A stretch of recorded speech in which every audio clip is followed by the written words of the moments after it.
Lucky Land Casino, asking people, what's the weirdest place you've gotten lucky? Lucky? In line at the deli, I guess? Aha, in my dentist's office. More than once, actually. Do I have to say? Yes, you do. In the car before my kids' PTA meeting. Really? Yes. Excuse me, what's the weirdest place you've gotten lucky? I never win and tell. Well, there you have it. You can get lucky anywhere, playing at LuckyLandSlots.com. Play for free right now. Are you feeling lucky? No purchase necessary. Void where prohibited by law. 18 plus. Terms and conditions apply. See website for details. Hi, this is Scott. If you're a fan of the ancient world, please help us get the word out.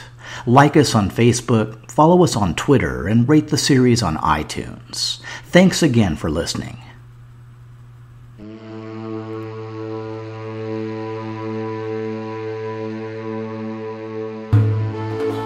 The Ancient World Bloodline, Episode B16, Burn.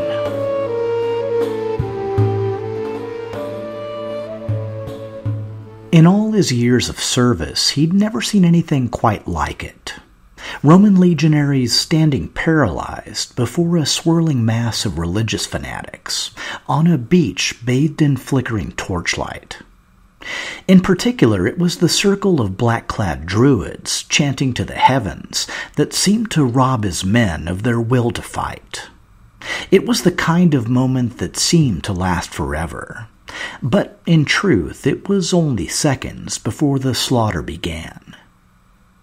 Gaius Suetonius Paulinus was a man used to extremes. 2 decades earlier, as praetor, he'd been the first Roman commander to lead troops over the high Atlas Mountains and into the baking deserts beyond. Along with Gnaeus Hosidius Geta, it was Suetonius who'd prosecuted the Mauritanian rebellion to its bitter end and secured 2 new provinces for the empire. And now, in 61 AD, he was again on the frontier, governor of the bone-chilling island of Britannia. Brought news of Corbulo's recovery of Armenia, Suetonius set his sights on similar glory, pursuing British refugees to the western Isle of Mona in an improvised flotilla of flat-bottomed boats. The scene that met them was unexpected, but a few words from Suetonius and the legionaries surged forward, cutting down warriors, women, and priests and scattering the assembly. Soon it was all over but the mop-up, installing a Roman garrison and demolishing the sacred groves. Okay, it was hardly the retaking of Armenia, but at least it was a start. Suetonius was doubtless pondering his next conquest when word finally reached him. An improvised army 100,000 strong had just taken the provincial capital of Camulodunum, slaughtered its inhabitants, and burned it to the ground. The army was mainly composed of 2 native tribes, the Iceni and Trinovantes, and was under command of the Iceni queen Boudica. An entire legion sent to relieve the city had been destroyed by Boudica's army. Suetonius divined that her next target would be the Roman settlement of Londinium, and immediately set out to defend it. The problem was Londinium, modern London, was clearly indefensible. The procurator, Catus Decianus, had already fled to Gaul, and Suetonius quickly ordered the town's evacuation. Those who stubbornly remained behind were killed a short time later, when Boudica's army sacked and burned the settlement. When the queen turned her fury against the nearby town of Verulamium, Suetonius regrouped his forces and prepared to make a stand. Tens of thousands of Roman citizens, including a full legion, already lay dead. But Suetonius was able to gather parts of a second legion with auxiliaries and add them to his own, assembling a force some 10,000 strong. On the downside, the Roman prefect of nearby Isca Dumnoniorum, Paenius Posthumus, felt the situation was hopeless and ignored Suetonius's orders to bring his own legion. With other British tribes having joined the rebellion, Suetonius now faced an enemy up to 25 times his size. His one advantage was the choice of where to meet them. Suetonius chose a narrow pass with a forest at his back, allowing the Britons only one route of attack. Boudica was a brave, charismatic, and battle-tested queen, leading a massive army in a righteous cause, avenging her family's dishonor at the hands of the Romans. Unfortunately, she was up against an experienced general leading veteran troops, in a landscape where the power of her army was attenuated. The Romans threw heavy javelins to decimate her first charge, then advanced on foot in a wedge formation. It was overwhelming numbers against discipline and training, and it soon became clear which side would win out. Confronted with the deadly and impenetrable wedge, the Britons began fleeing toward the rear of their lines, where they found themselves blocked by their own baggage train. Trapped in the killing field, everything turned to chaos, and the advancing Romans commenced a slaughter of their enemies. By the battle's end, Tacitus reports 80,000 British dead, compared to only 400 on the Roman side. The fate of Boudica is unclear. She's not recorded as falling in battle, and may have either poisoned herself or died later of an illness. Postumus, the Roman prefect who'd refused to send troops, killed himself in disgrace. In the end, Suetonius had found the glory he craved. Upon hearing of the revolt, Nero had been prepared to abandon Britannia. But Suetonius's experience and resolve had saved the province for the empire. It was almost enough to overshadow the eastern victories of Corbulo. Assuming, of course, that Corbulo had remained idle, which she may have done if Tigranes hadn't decided to poke the Parthians in the eye. When the Romans had retaken Armenia in 59 AD, they'd put Cappadocian royal heir and longtime Roman resident Tigranes VI on the throne.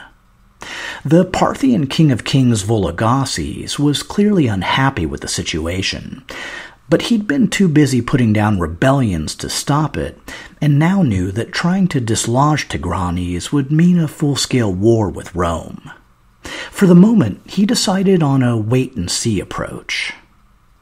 In 61 AD, Tigranes, pumped up by his new kingship and feeling secure in his Roman backing, and maybe even thinking Vologases was a bit of a paper tiger, decided to launch an invasion of the Parthian client kingdom of Adiabene.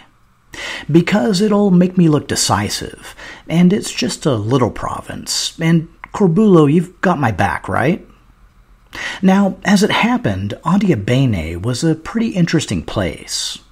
Not only was it the next best thing to a Neo-Assyrian successor state, but just within the past decade, its people had converted from worship of the Assyrian god Ashur to the Hebrew god Yahweh. This change had been instigated by the Adiabene king Izates II, whose brother Monobaz II now sat on the throne. This religious realignment would have serious implications for the coming Jewish revolt. But for the moment, their main problem was the Roman puppet king of Armenia. As reasonable as Vologases was being, Tigranes' invasion clearly crossed the line. In short order, the Parthian king recrowned his brother Tiridates as Armenian king in exile, and assembled a large force to reinvade the country. In response, Corbulo sighed, rolled his eyes, and dispatched 2 legions to Armenia, while deploying 3 others along the Syrian frontier. I'm guessing there was also a fair amount of grumbling about how this whole client king thing was getting pretty old. Tigranes holed up in the Armenian capital of Tigranocerta until Corbulo showed up with reinforcements. Corbulo and Vologases then entered negotiations, while Tigranes pouted at the kids' table. The resulting agreement called for both sides to leave Armenia, an outcome that raised some doubts about Corbulo's commitment. Regardless, the Parthian embassy sent to Rome failed to seal the deal, and war resumed in the spring of 62 AD. Reluctant to risk his sterling reputation, Corbulo requested another legate to settle things in Armenia, while he focused on defending the Syrian frontier. In response, Nero sent the previous year's consul, Lucius Caesenius Paetus, along with a few additional legions. Corbulo retained control of the Syrian veterans, while Paetus was given 3 less experienced legions, along with auxiliaries sent from the Anatolian provinces of Galatia, Cappadocia, and Pontus. So when had Pontus become a Roman province? Well, as it happened just that year, when its king Polemon II was forced to abdicate by Nero. And if you thought the whole Our Drusilla, Herod Drusilla affair from 2 episodes back was convoluted, just wait till you hear this one. After the death of Zeno Artaxius and abdication of Tryphena, Polemon was the last remaining royal descendant of Mark Antony's granddaughter, Queen Pythodoris of Pontus. Around 50 AD, Polemon was in a marrying mood. His bride-to-be was the Judean princess Julia Berenice, another sister of King Herod Agrippa II. But before they got married, she pulled a Herod Drusilla and demanded that Polemon convert to Judaism. And just like the Emessene priest king Azizus a few years later, the newly circumcised Polemon found himself left high and dry when his new wife returned unhappy to her brother's court. A few years later, Polemon dusted himself off, got back in the saddle, and took another run at married life. This time, the lucky lady was Julia Mamaia, the sister of the Emessene priest king Gaius Julius Azizus. And I'd like to think at the wedding reception, Polemon pulled Azizus aside and gave him the brotherly advice to never get circumcised unless he knew it was a sure thing. To which Azizus replied, "No worries, brother-in-law, because that would never ever happen." Fast forward a few more years, and the Emessene throne fell to Gaius Julius Sohaemus, brother of both Azizus and Julia Mamaia, who went on to marry Drusilla of Mauritania. Which, for me, is fun, because it reunites the eastern and western lines of Mark Antony's descendants, Polemon II of Pontus and Drusilla of Mauritania, as royal brother and sister-in-law, even while a third descendant, Nero, is serving as Roman emperor. Anyway, in 62 AD, Pontus became a Roman province, though Polemon was allowed to continue ruling Cilicia. At the same time, Nero also provincialized both Colchis and the former Bosporan kingdom. In fact, by 62 AD, Roman client kingdoms were becoming an endangered species, which, given the behavior of Tigranes, wasn't necessarily a bad thing. But still, in the east, it was pretty much down to Cilicia, Emesa, Chalcis, the northern Judean Tetrarchy, and Black Sea Iberia, along with a handful of minor Armenian territories. To the south, the Arab kingdom of Nabatea survived in a weakened state, ruled by the brother-sister duo of Malchus II and Sagilat. And it's probably worth a quick discussion of another region I've neglected. The kingdom of Osroene sat at the crossroads of Syria, Parthia, and Armenia. It was founded in the mid-2nd century BC, around the same time as Emesa, by an Arab tribe from Nabatea. But where the Emessenes had allied with Rome, the Osroenes had initially backed Parthia. Their kings, invariably named either Abgar or Manu, ruled from their capital of Edessa. Abgar I was killed by Rome during the war against Tigranes the Great. Abgar II had played some role in the destruction of Crassus's legions. Over a century later, under King Manu VI, Osroene remained both independent and neutral, and refused to take sides in the Armenian conflict. And yes, I have an updated map up on the Ancient World website. Per the previous year's truce, the Roman client king Tigranes had left Armenia, and the Parthians had quickly recaptured Tigranocerta. The new Roman commander Paetus marched on Armenia, took a few minor forts, then sent word of his great victories back to Rome. Which, well, yeah, not so much. Meanwhile, Vologases probed Corbulo's defenses along the Euphrates and found them unassailable. The Parthian king then returned his attention to Armenia, surprising Paetus with a sudden advance that crushed and scattered his legions. Paetus was forced to retreat to Rondea with the remnants of his army and send an urgent plea for help to Corbulo. Again the sighing and rolling of eyes, and again it was Corbulo to the rescue. Except, knowing that Corbulo was on his way, Vologases ramped up the pressure on Paetus and forced him to accept a humiliating surrender. How humiliating? Well, his troops were stripped of their weapons, armor, possessions, and even their clothes, and were forced to pass under the yoke, which for a Roman is about as bad as it gets. Marched to the Euphrates, the demoralized soldiers finally met up with Corbulo's legions. Hoping to recover a smidge of Roman honor, Paetus pled with Corbulo to proceed with his invasion. But Corbulo decided to stay put and see how things played out back in Rome. The high spirits in the capital, triggered by Paetus's earlier reports of victory, came crashing down in the spring of 63 AD, when the Parthian embassy arrived with the terms they'd forced on Paetus. Basically, an unconditional Roman withdrawal from Armenia.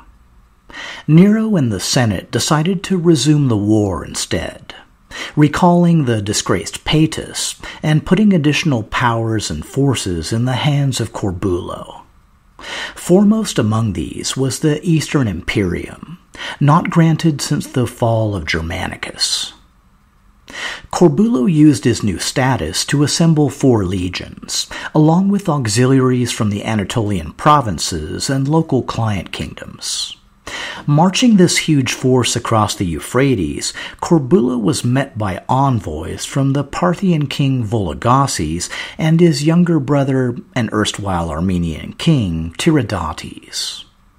Per Nero's instructions, Corbulo negotiated a peace backed by strength. The crux was that Tiridates would lay down his crown before a statue of the Roman emperor, then reclaim it in Rome from the hands of Nero himself. In a ceremony held at Rondea, site of the earlier Roman defeat, Tiridates laid down his Armenian crown in the presence of Corbulo, then prepared himself for the long journey to Rome. A Roman garrison would remain behind in Sophene, and Roman gold and artisans would help reconstruct the Armenian capital of Artaxata. In the end, both sides were satisfied, some measure of honor had been restored, and Corbulo and Tiridates sealed the deal with a banquet. After 5 years of on-and-off warfare, Rome and Parthia had finally been reconciled. After meeting with Tiridates in Ecbatana to wish him safe travels, Vologases was free to ponder both an empire and region at peace. While he'd remain friendly with Rome, in fact, Nero would invite him to the capital several times, Vologases spent the rest of his reign steering the Parthians away from Hellenism and back toward Persian traditions. The Parthian script was changed from Greek to Pahlavi, Greek city names were replaced with Persian ones, and the fire temples of Ahura Mazda once again dotted the countryside. Similar policies would also be enacted by Vologases' brother Pacorus, the king of neighboring Media Atropatene, and eventually by Tiridates in Armenia. The latter was fairly unsurprising, since, in addition to being king, Tiridates was also a Zoroastrian priest. The peace with Parthia was also likely welcomed by Sohaemus and Drusilla. After all, the Emessene royals now had a young prince to raise. That's right, early in their marriage, Drusilla had given birth to a son named Gaius Julius Alexio, the great-great-grandson of Antony and Cleopatra. From a young age, Alexio would have been taught the responsibilities of an Emessene ruler.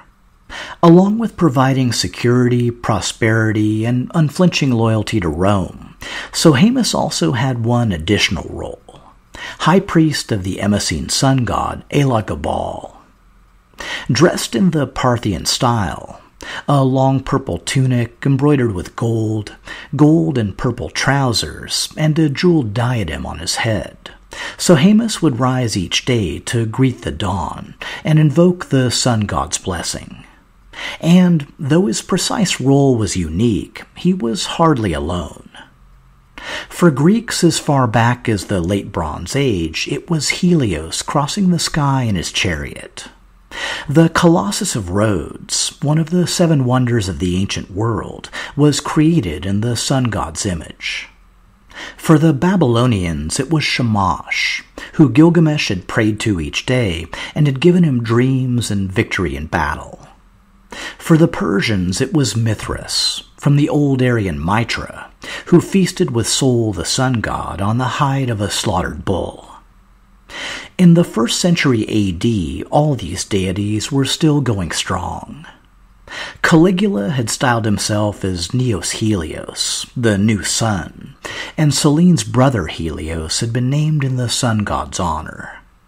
Mithraism was starting to gain a following among Roman soldiers in the east, and Shamash was still widely revered across Mesopotamia as the ultimate dispenser of justice.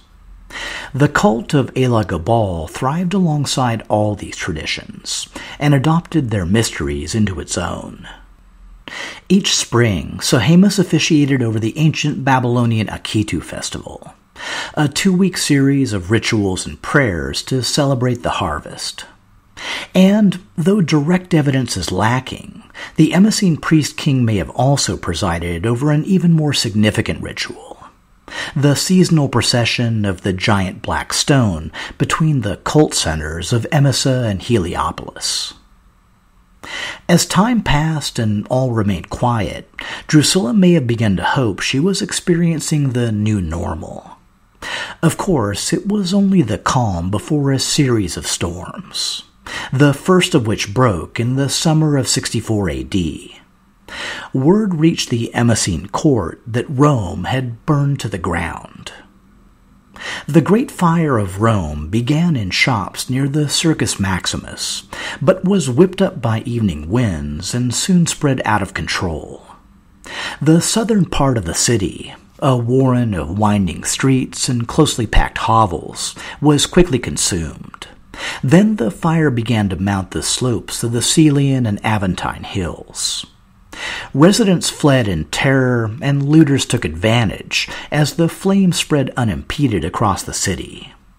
The emperor's palace was partly destroyed, though Nero himself was away at Antium. Sorry, folks, the whole fiddling thing was just a later embellishment. After 6 days of devastation, the fire was finally contained, just before it could reach the Esquiline Hill. Upon his return to the city, Nero organized food supplies and opened gardens and public buildings to house the many refugees. Of Rome's 14 districts, 3 were utterly destroyed, and another 7 saw serious damage. There were suspicious reports of some fires being set on purpose, even on official orders. But Nero quickly squelched these rumors and identified the true culprits. They were a pretty easy target, a group whom many Romans already considered an alien presence hiding in their midst. They were the followers of Christus, the Christ men, also known as the Christians. As an Eastern queen, Drusilla must have had some awareness of the growing Jewish cult, which, like Mithraism, appealed to the poor and disenfranchised. Aside from the Jerusalem community, known locally as Nazarenes, a large Christian community had also grown up in Antioch, first overseen by an apostle named Peter, and now under a pagan convert named Evodius. Sizable communities also existed in Ephesus, Corinth, and other major cities, including Rome. Well, if the Roman Christians dealt in fire, they'd be repaid in kind. Nero first had all known Christians arrested and tortured, until they provided a full list of their compatriots. Once all who could be found were imprisoned, the retribution began.